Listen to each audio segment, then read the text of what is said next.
My plan. What you want to do, how long, what you want to know, because I can forever. That's cool. That's cool because I can edit, I can cut everything that will be like if it will be too much blah blah blah. It's okay. I can cut. Okay, So Ismail told me that you are a very interesting person.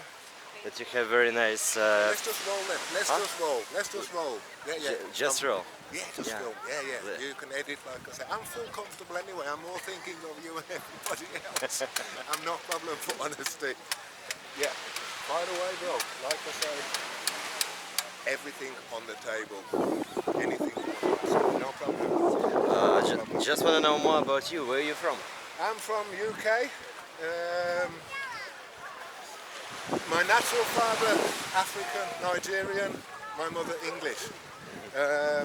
But I was adopted when I was 6 months old, so I wasn't brought up with my natural parents. If you hear me talking about parents, I'm talking about the parents who adopted me. I was 6 months old, so I know you better than my real father. Yeah, that's the reality. Wow. Yeah. That happens in life. Yeah. How it happened that you live here?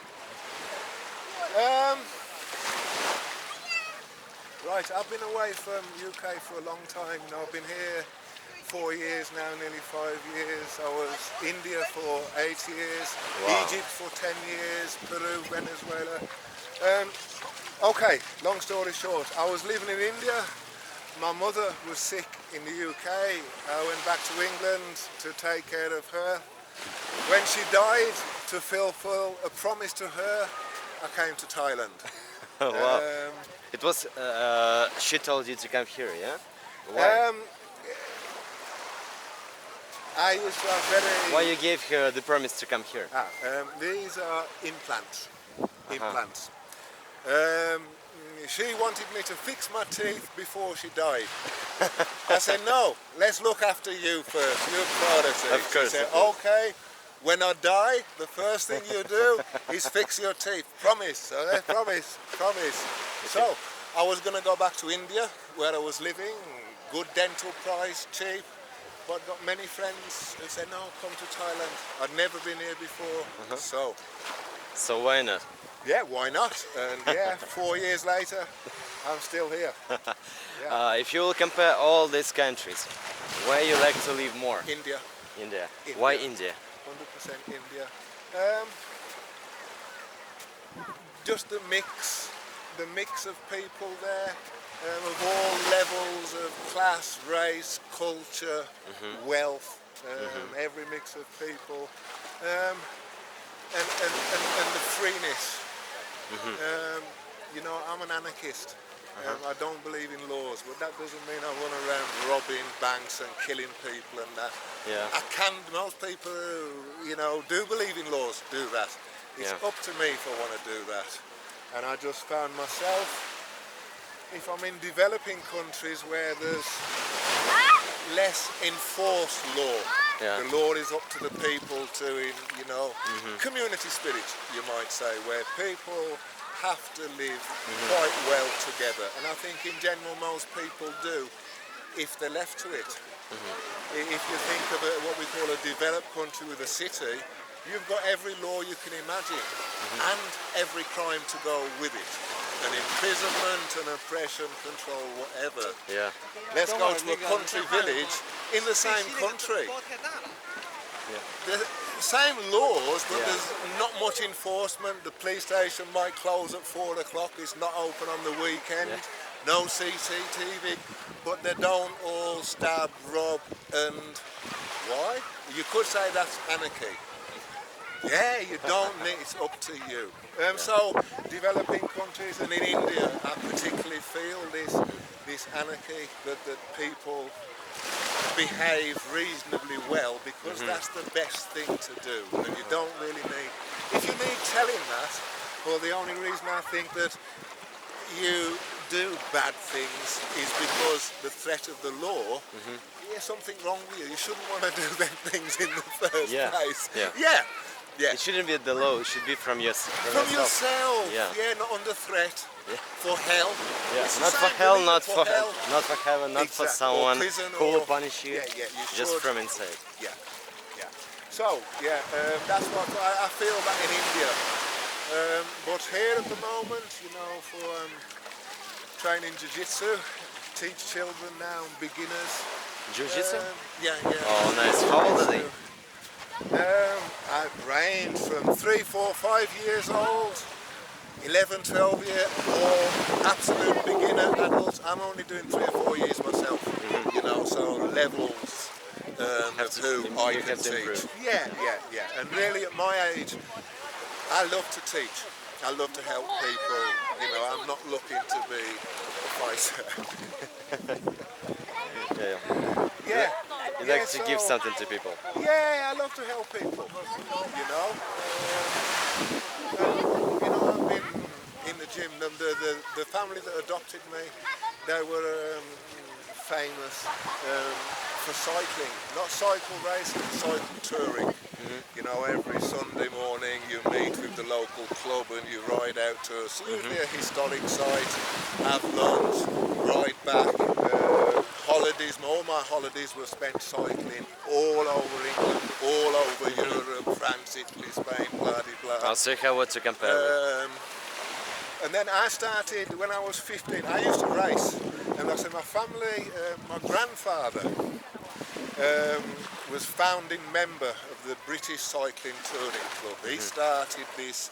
Then countrywide, every town should have a cycling club. You should meet up, have a clubhouse. He started that countrywide, and it's worldwide now. My father was president of it.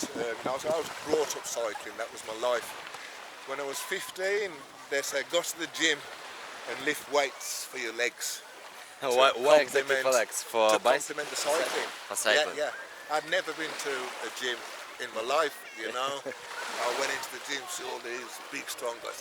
Forget cycling. I want to... By the way, how old are you?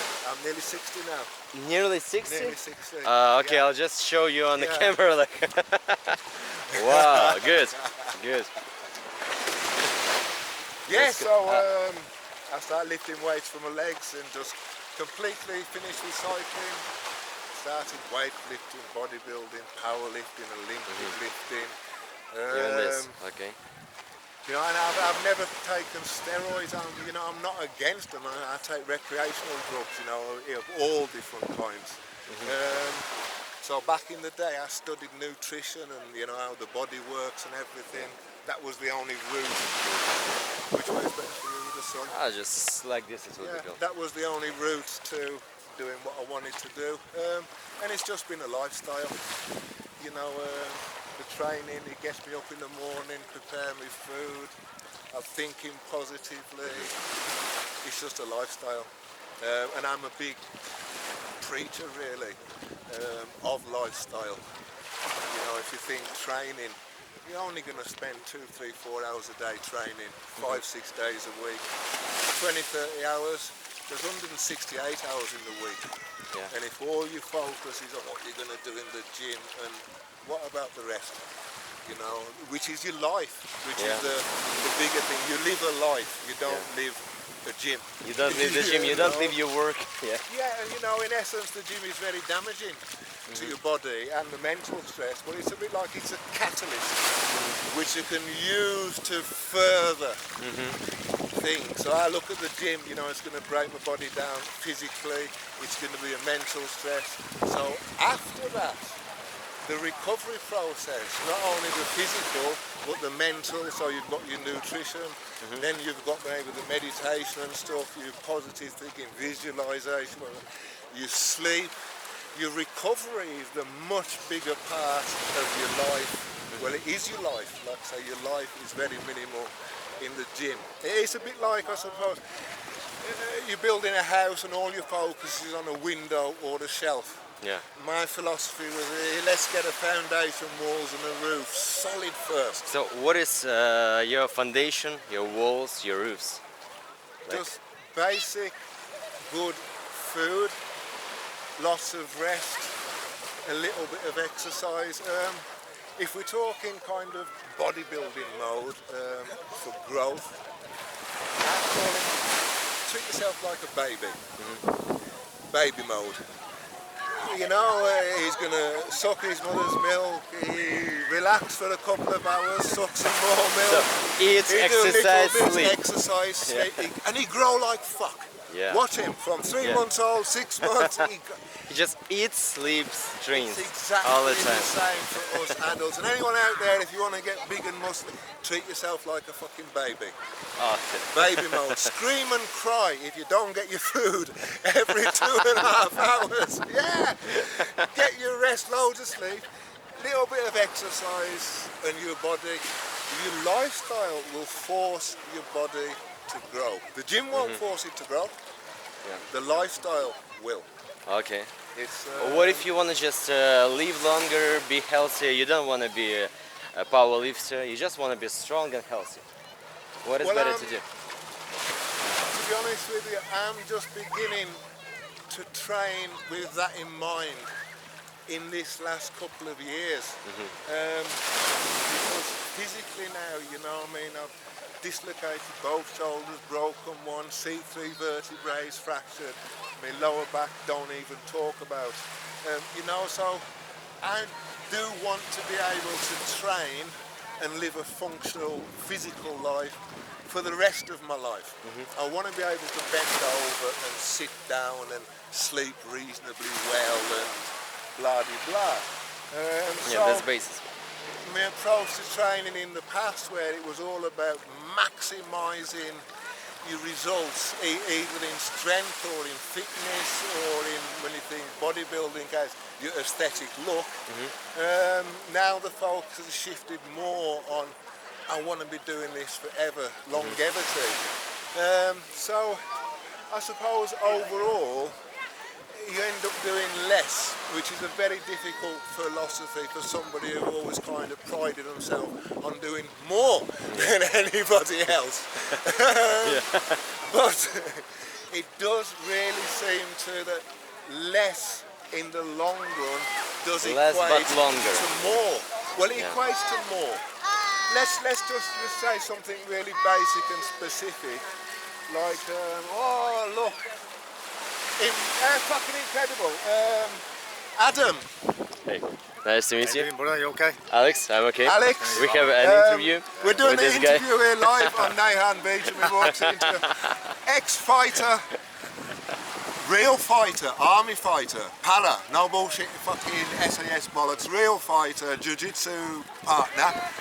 So he strangles me, and yeah, we're live now. How are you, bro? All good, You all just good. got here? Yeah, man, yeah. Yeah. Fucking amazing. Amazing. Nice to meet you. Hey, is it well? Oh, I tell you We what. can go together. Let me. Yeah, you're welcome. You know me, bro. I'm open. Maybe you can add some stuff. You know. Anyway, if something I can cut. Yeah, So no worries. I just told him this is just one. He's asking me everything. He just said- adoption and training. Yeah, well, you know me. Just keep on telling good stories. I'm Yeah, happy to yeah. hear, and then we will have something. Yeah. Yeah. So if you just look, let's just say weightlifting. Let's say the maximum you can do in a certain exercise. Let's say bench press, 100 kilos for 10 reps. So that's your maximum. Of course, you will gradually get stronger. So over the weeks, months, let's do it over a year period. Yeah. Your maximum for 10 will be 105, 110 kilos. That's the way you should be progressing. Yeah. But you are going to always do the maximum, which is 10 reps. Yeah. Whether it's 100, 102, 105 kilos. What I'm going to do, my maximum is the same as yours, 10 reps. But I'm only going to do 5. Every Why? time I train, I'm going to do 5. Well, what we're going to look at now is the end of the year. And it becomes rapidly apparent why. If we're talking about longevity, if we're talking about maximum performance, maximum strength and that, not so much, but 100% more longevity. But the two kind of amalgamate, they come together. So, I've been doing 5, you've been 10, maximum. But over the course of the year, your maximum effort of 10 every workout has caused you fatigue, become overtrained, and eventually injured. And you dropped down to 8 reps, 7 reps, sometimes you didn't even go to the gym. Yeah, because Whereas you're too tired. I did 5 reps every time, every Every day. workout. So at the end of the year, I've actually accumulated more reps and training than you have. So it's quite obvious with everything surrounding it, nutrition, blah, blah, blah, who's going to... So it's not all about like just make more, do hard for months, for 2, for 3, and then feel like a shit. But do it all the time, stable, and make Once again, bro, it strategy. depends what your goal is. When you think, if your goal is ultimate performance, these maximum efforts of intensity do become a factor, because especially if you compete, because you're going to compete at maximum level intensity. So you must at some stages train at that massive, but the potential for injury during that, you know, now that I'm with fighters, I say, look, where is your percentage output performance more important, in a fight or in training? They say, of course it's in a fight. I say, okay, but understand that if you train at 100%, you'll probably only be able to fight at 70%, because you're bust up and fucking... Maybe if you drop down to training at 90%, 95%, your fight performance will actually go up a bit because you're not so fatigued and injured. But, fight fans out there, I'm 35 years experience in nutrition, weight, blah, blah, blah, but 3, 4 years experience in transferring this into MMA and fight and performance training. Everything before was really about the look. Of course you've got to train and that, but it was about the look. Now performance, a lot of the basics are the same, what protein, carbs, fats do and that, but the emphasis now is on performance. And that's really the plan with Jiu-Jitsu. I thought if I want to, you know, help fighters with their weight cuts, weight management, weight training, blah, blah, blah, I need to learn how to fight, what they do, and live that life. And hopefully in the next few years, we'll bring them both together. Yeah, so it's a work in process. What about the food? What is better to eat? Basic For exercise, for food. health? In England, our mothers, and Adam will quote me on this, your mother's always told you meat and 2 veg. So let's look at that as your meat being your protein source, whether it's meat, red meat, chicken, fish, Eggs, and then we've got milk. 2 veg. Let's look at one of those as being your carbs, potatoes, pasta, rice. We've got another bit. Let's look at that as your green veg, your cabbage, and let's throw in salad and that as well for that. Okay. So you basically got meat and 2 veg. And I think you can't really escape that if you're looking at a balanced diet. Some people now, plant diet, will take the meat off. You're going to have to put something else on there if you took the meat You have off. to replace it. And some people are saying, just have the meat and take the veg off. But for me, if you're going to take, you know, just take you've got to put some. I just think meat and 2 veg, basic food, basic exercise, because me, you, and Adam, we are basic people. We can get into so many grams of protein for kilo body fat and macro percentage and, you know, VAR performance, this and that. But for me, that's kind of Formula 1 stuff. And we, Toyota 1.6 GLs.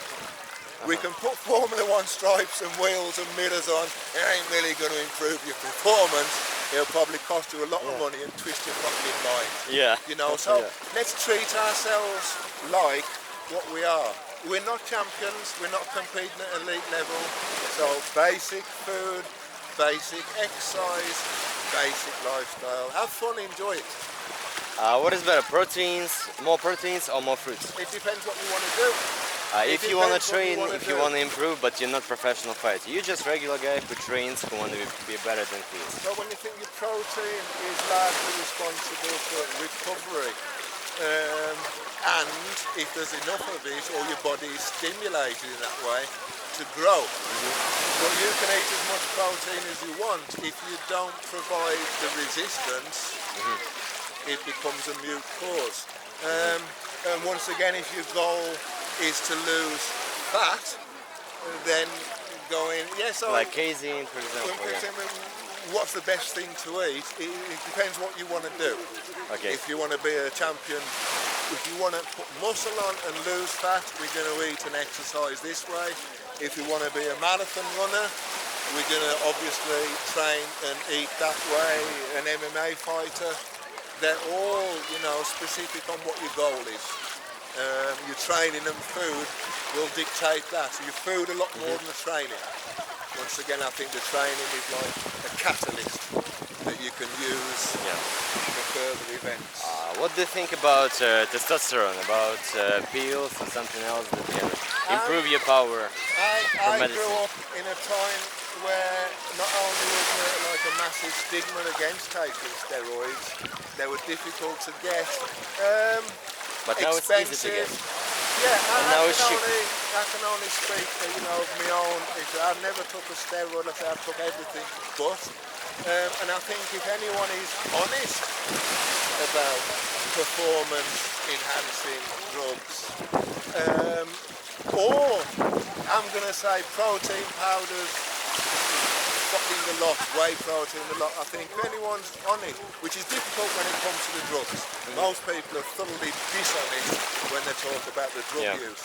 But I think steroids, they're not that fucking good. If they were, I'd be Mr. Olympia. You could win 7 Tour de France. Adam could fucking run like Usain Bolt. If the steroids are this. And I think once again it's like the Formula 1 stuff. This will give you 0.00 of a lap. Yeah. But of course there's going to be a price to pay for that. Of course. When you will stop to use it. Let's go this way. The sun and change. Okay, camera is working. Yes, once again I'm just a proponent of for what most of us want to achieve in our sport, in life, hobby, or and like I said, most of us, we're going to be amateurs, we're going to pay to do it.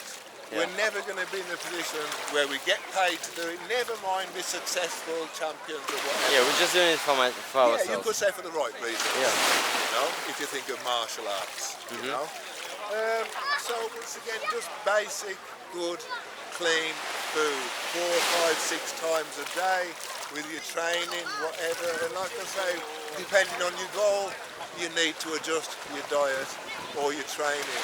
And I think when I say just basic good food, when we walk into a supermarket, we do know what's good. We all know what's good and what's bad. Whether we choose the good or, but you do know. People do know. Like what you do every day, maybe. What you choose every day. Like for example, eat one time in McDonald's is not a big deal, No, I post on Instagram and Facebook all the time. I eat McDonald's, KFC, pizzas. My mother's milk had fucking E-numbers and preservatives and fucking stabilisers in it. She was probably on them for the last 20 years of her life. So when you think my body, genetic, is on the way to adjusting to be able to digest and cope with these artificial additives, whatever. I'm not saying it's good for you, but this is a process that's been going on with billions of people for the last 50, 60, 70, 80 years. The air we breathe, the ground that the food's grown in is not fucking sterile nature fucking Adam and Eve stuff, So maybe for me to go completely clean might not necessarily be a good thing. Of course, going completely dirty, McDonald's, KFC all day, every day, wouldn't be. Of course. But I don't see that, 2, 3 times a week, fucking little injection of E-numbers and stabilisers. I've got bacteria in my gut that are missing them. Because that's all they do. Yeah. My body has created them specifically for that purpose. Because when I took the first suck of my mother's milk, my natural, anyway, for me, my body was pre-prepped for that in the womb. So when these E-numbers come in, my body didn't fucking panic. He said, listen, I'm cool with this. Your mom's been fucking having them for the last 20 years of her life.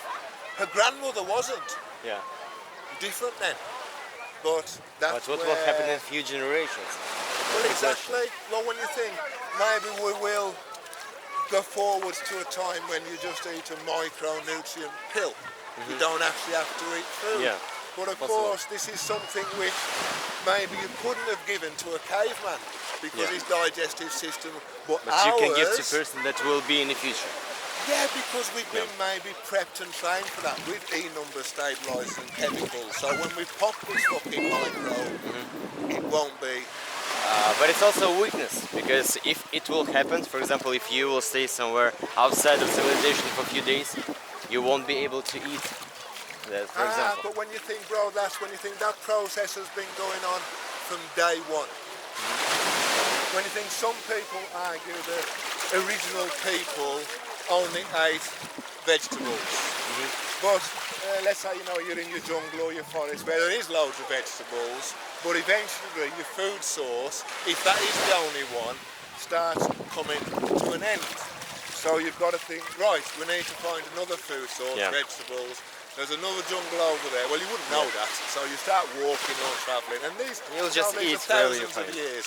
So then they're saying along that journey, when they left the vegetation and started travelling across plains, you're hungry. There's no vegetation there, vegetables to eat or fruit, but there's animals. So they say mankind switched to meat. And then when you think millions of years later, now you're living in cities, we can't supply all this meat and that to this city. We grow some vegetables outside, so then you get a mix of the two. Maybe it was the other way around. People started on the plains, but they ate too many fucking animals and had to go into the jungle and eat vegetables. But either way, we're in a time now where for many years, most people have ate both, plants and animals. There's a drive for plants only now, there's an equal drive for animals only. But I think before our body is super able to achieve both of them, we'll move towards the pill. Possible, And bypass that, you ain't got to go back to them days. And when you think when people say they don't know what the fuck they were doing in caveman days. They don't know. You know. They don't. And what does it matter? Because he's a fucking caveman there, millions of years. They just had to eat something and Well, survive. it was different to us. The air was different, everything. Was different. Everything.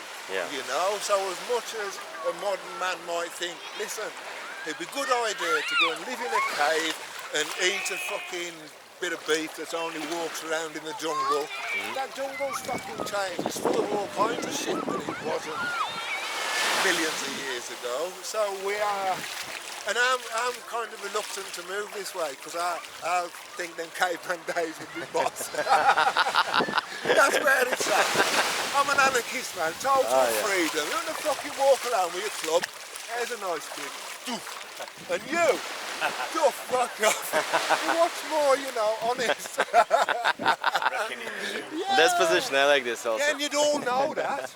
You'd all know that. It wouldn't be like you see this guy coming along with his club and you think, yeah, it's going to be all right. You'd be right then, you motherfucker. Of course, the honesty that prevails, I think, in anarchy is massive. It's when you start applying laws, that's where you get your dishonesty and deception. Yeah, and amongst that, not saying a community, a little village, everyone knows everybody and who this and that, and nobody, I'm not saying they're perfect, of course people, you do get this and that, but once I tell you go to a city, they're fucking full of dishonest and deceitful fucking people. Yeah, them caveman days.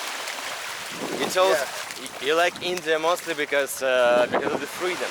But what about how you cope with the problems in India? Because it's complicated to live there, possible. For me, from England, it's easier for me to live. If you're talking visa restrictions and stuff. Oh, I mean about dirt, about dirt, about trash, about. Who told you about that? India. Who told you that? Just videos. I've never been there. I'd never been to Russia. Right? I'm not asking not about UK, India. No, I'm just going to tell you. I'd never been to Russia, and I used to think all kinds of things about Russia. Okay. All kinds of things. It's cold, it's grey, the people are unfriendly. As much as I'd travelled and was worldly, I was still victim to the propaganda brainwashing of a European. Yeah, right. When I first went to Russia, St. Petersburg White Nights. You know what Russia's like, St. Petersburg White Nights. It's like this at 3, 4 in the morning. The beaches, complete white sand. I'm going to say the best beaches I've ever in my life in Russia. So when people talk about it, oh, it's dirty and for a woman it's unsafe, you get raped and man, if you're on Patong Beach here at fucking 4 o'clock in the morning drunk, you can have any experience in any country, in any race, religion. But if you first time in Thailand and you go to Patong and you will compare it with Patong. It's just people. Yeah. You know? It's just people. So India is fine, really fine. Well, I think you see, when you start getting a lack of rules, regulations, laws. An easy example when you think in Europe, I'm going to speak England. In England, you cannot open the train door until the train has come to a complete halt and the red light goes off and the green light goes on. Everything is step by step. You can't, and that's to stop you, if you are so minded, opening the door and stepping off the train. Yeah. So it prevents you doing something stupid. fucking stupid or unsafe. Unsafe. In India, there are no fucking doors on the train, right? Yeah. But, so it's up to you to be responsible. If you want to step off there when the train's moving, well, and people do. Yeah. Mostly Western people who've been brought up with this fucking protection barrier that if they wanted to, they can't. Yeah. Indians don't fucking do it. The Indians who sit on the roof of the train, look out for bridges, and Western people who are irresponsible for their own safety because somebody else was doing it for them, do sit and look at the view and get twatted by a fucking... So what I like about somewhere like India, the lack of laws, I suppose when you see the freedom that you're given, the price for freedom, there's a certain amount of danger. It's up to you to become responsible. You're going to be allowed to do loads of things that you couldn't do in your own country because there's signs or barriers or restrictions. You're free to caveman or Wild West it. But of course with that comes a massive responsibility, not only for your own safety and well-being, but for other people's. So if you want to run around shooting, killing, raping and robbing, you're going to come to us very quickly. Yeah. But if everyone did that, everyone would come to an end. Yeah. But if everyone embraced this freedom and thought, right, I'll be responsible not only more for myself, but for the people around me, then you start getting what I call, you know, you could say a natural tribal. And that's how they mostly think there, yeah? No, when we think, every state in India is different. Some different religions, different governments, different cultures, different languages. But of course, this is where I think makes the mix, because you've got all these different things going on in the same country. Not when you think big cities, Mumbai and Delhi, they're just as cosmopolitan and fucked up as any big city, London, Paris, New York. But because you've still got vast amounts of people who are living, you could say, in poverty, the choices that wealth brings haven't, so there's still more living, self-responsible, people responsibility rather than material goods, finance responsibility. Then this kind of freedom for me is much more easier to find in India. I mean, you can do it in Thailand there if you go up to the north, you know, in the mountains, and that same kind of freedom will exist there. Yeah. You won't have Wi-Fi or nothing, or, you know, but that, and once again, the responsibility. Yeah, you take your responsibility for your freedom. You're fucking going to have to, because there's not a barrier there, you will fall off, you know. Yeah, and like I say, for me, India just exhibits, it's easy for me to find and feel that there. And I love it. If one day I'll decide to go to India, where should I go to see exactly India? If I have, for example, a week, I need to choose the place, maybe 2 places. You can't, not in a week, you need years. I was there for 8 years and I saw nothing. Okay. and I've only done the west coast from up the top in the Himalayas. I was based in Goa, which is on the west coast, and they're not Indian, they're Portuguese from back in the colonial days. But if you have a week or 2 weeks, where is better to go? Not to be disappointed, Go to Goa but to see because when you think Goa, it's nothing like India. In the same way, Phuket is nothing like Thailand. Yeah. But a really good halfway house to think, oh, this part of Thailand or this. If you maybe went to that part of Thailand in the first place, maybe due to lack of amenities or whatever, you might be put off. So I'd say for an introduction for India, go to Goa, where you will meet loads of people from all over India. Yeah, you know. Okay. And once again in Goa, because they're not Indian, they're Portuguese, they're free to do things which they can't do in their own states, like drink, socialise with women, blah de blah. So Classical. this freeness once again, that people who are coming from somewhere that I consider free, what's interesting is they feel oppressed in the mountains. So they get somewhere like Goa to be free. It's fucking madness, isn't it? It's fucking Your freedom somehow has some associations with your hair, like why you have such a long hair, what it means? It's okay. It's bullshit. It's a story, for sure it's a nice story. The tribe I come from in Africa, Nigeria, the males, men, grow their hair. If you lose a fight, you cut your hair. And then you take a wife, have children. After you lost the fight. After you cut your hair, which was can because you lost grow the your fight. hair again? No. So it's only one loose and then that's all. And the reason for this, if as men you're out there hunting in the jungle or whatever, and you come across another man, if he's got hair, you can fight him, you can kill him. But if he hasn't got hair, you recognise that he's a family man, he's got a wife and children. So you don't fight him or kill him. Yeah. And in that way... Reasonable. Well,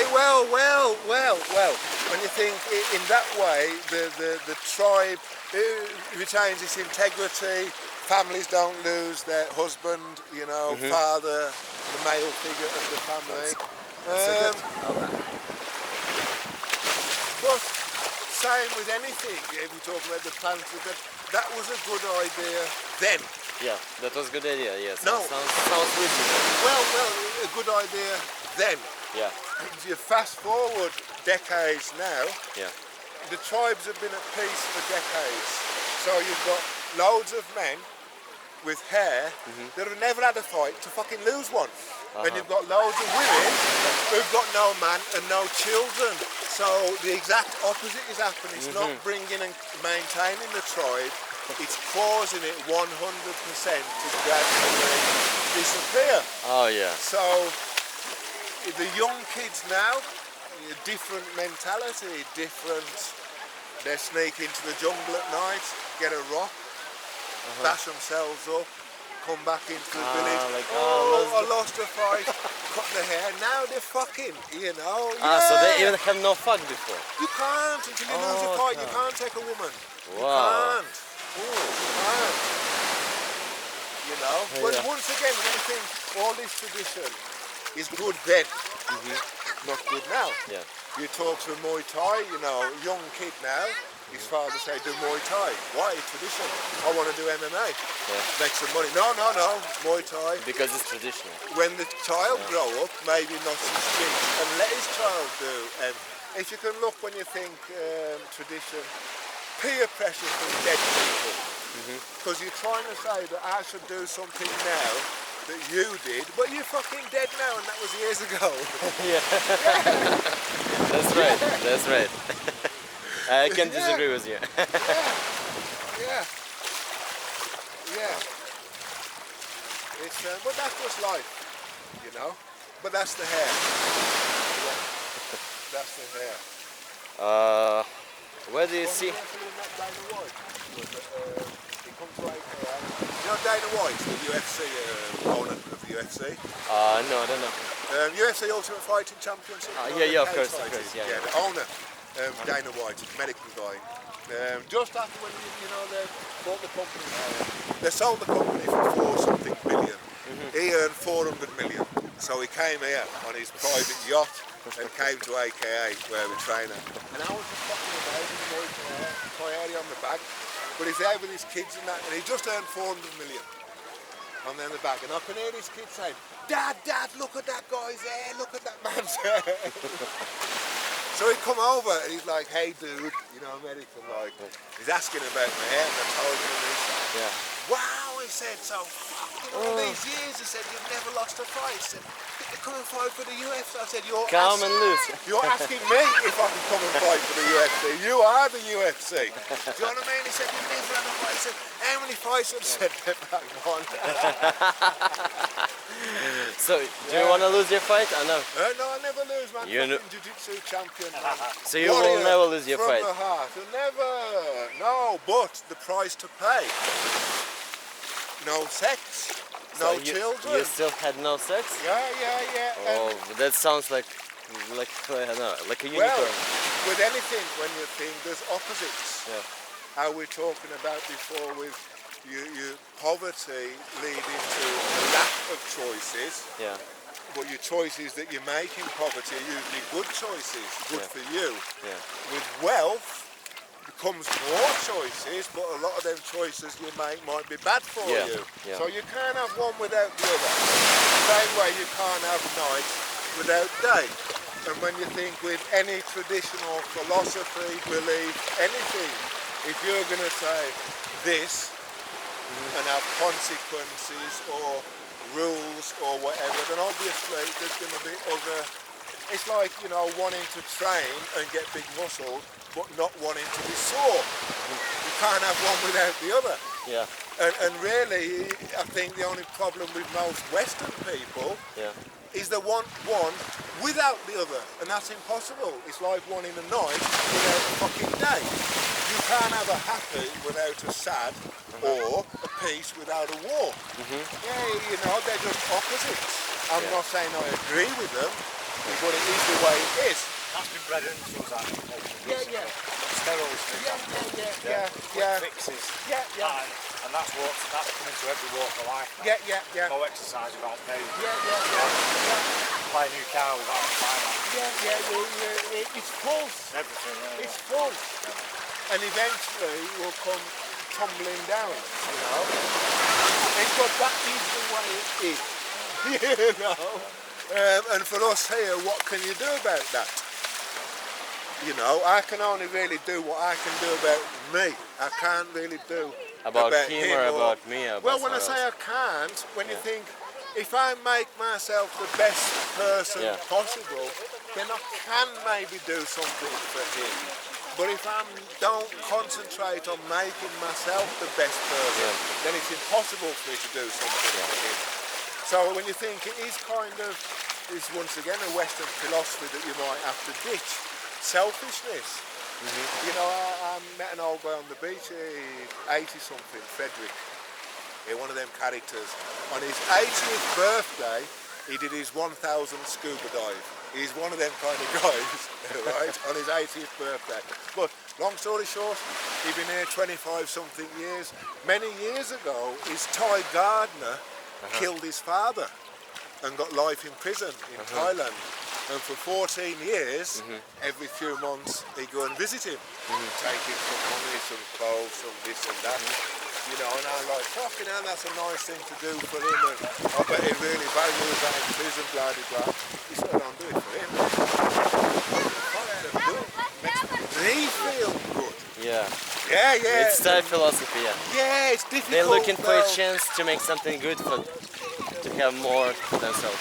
And you're not doing that like say, well, you know, I'll do good and then feel good. You're not doing it for that reason. That's a bullshit. It's difficult. It's got to be genuine. Yeah, it's got to be genuine. It's difficult because you do make that decision. But it makes people make good decisions. Doesn't matter which the reason, but they try their best. We try. I think we do try our best, but you don't always get it right. Don't know how to do it or what to do. Well, most things that you think you don't really know how to do because you've never done them before. And even something that you have done, anything, let's just say walking. We've all walked and we've walked for many years. Yeah. But every time you walk is different. Yeah. The environment, every second. So when you think, you could say, even at our age, walking along the beach here, we're making it up as we go along. Yeah, for example, But you've never done it before. sand here all the time is different. You know, you've never done it Yeah. before. Yeah. Every split microsecond Yeah. is something that you've never done or experienced. You never step before. on this sand you step in right now. Exactly. Never. That's what I mean. So I think knowing what you're doing, maybe if you know that you don't know what you're doing, Yeah. you stand a better chance at doing it. If you think you know what you're doing, maybe that's, and we know that thinking as a barrier to do it. This is where you know the side. And children, they much more propensity to do Yeah. than think. Once they start thinking, the freedom for doing massively diminishes. They're just doing. They're just looking for Yeah. ways and doing. Well, stopping like, that. like we were discussing before, with that freedom, there is a danger. Yeah, and this, yeah, like we've just said, training without getting sore. You can't have one without the other. And I'd gladly give up a lot of my personal safety and social safety for freedom. Because what it will bring about, if everybody was free to rape and murder on Harn Beach every night, Yeah. gradually no fucker would come to Harn Beach. Yeah. So what you'd end up doing is killers like it come and kill all the rapists and murderers, and they say, look, if you be good to Yeah. each other, Yeah. you can all come to Harn Beach. Yeah. And people, oh yeah.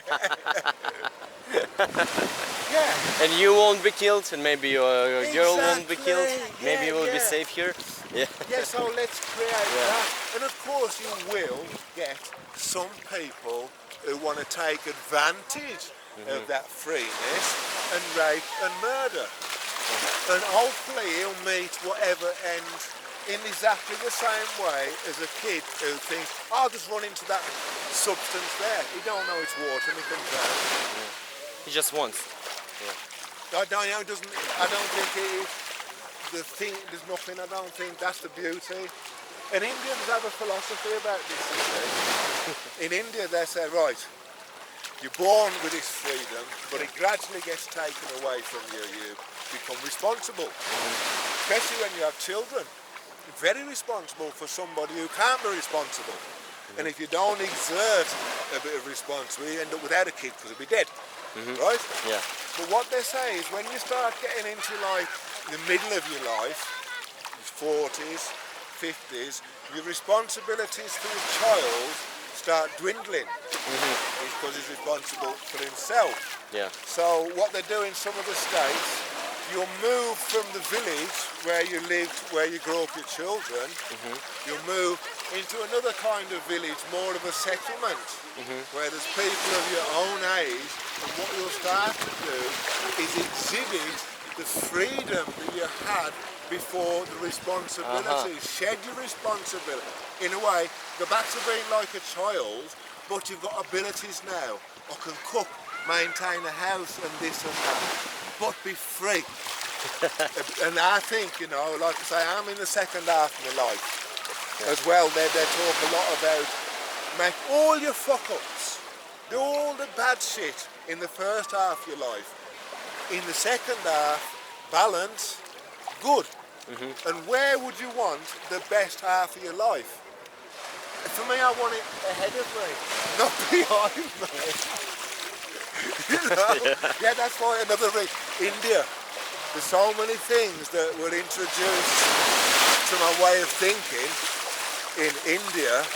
I mean, I dare So say... welcome to go there and try. Well, I dare say See. they exist everywhere. Because I'm here talking this philosophy, and there's people all over the world talking all different kinds of philosophies. So it's not something that's unique to India.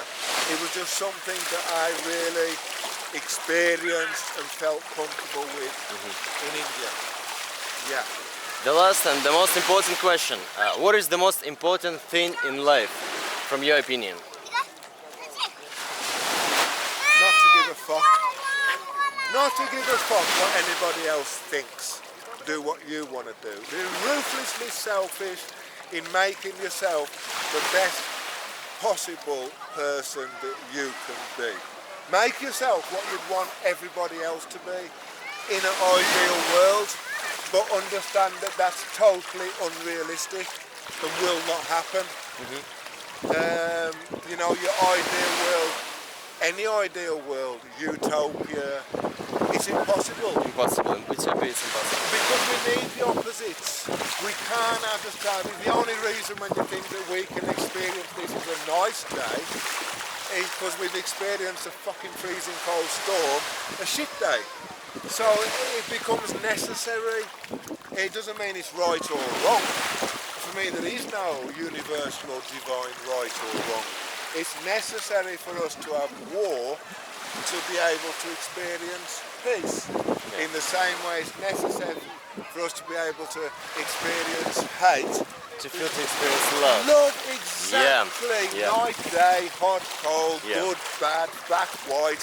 You can't escape them.